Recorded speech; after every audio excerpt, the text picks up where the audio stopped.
Ngayon guys ay gagawa tayo ng simpleng masustansya na dessert. Ito ay tinatawag na banana float. So maghanda tayo guys ng saging at hiwain natin ng pahaba. Tapos gamitan natin ito ng cream at condense. Kumbaga ito na ang i-layer natin doon pagkatapos nating ma-arrange ang saging at saka biscuits. So ihalo natin itong cream at isunod natin tong condensed milk. Paghaluin lang siya ng maayos.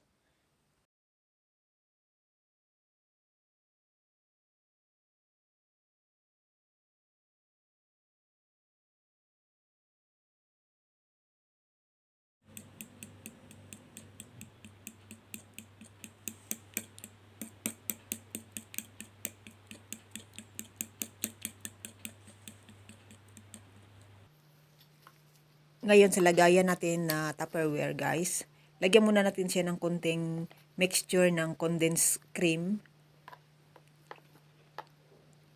At saka isunod natin itong biscuits.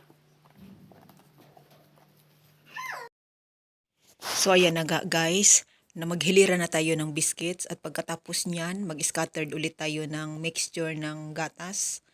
At saka i-layer natin yung nakahiwa nating saging. Pagkatapos niyan, ulitin na naman natin yung paglagay ng biscuits at saka yung mixture ng gatas at saka yung saging hanggang sa matapos yung mga sanggap natin guys.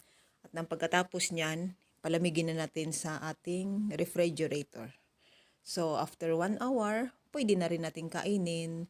Thank you for watching guys. See you next time.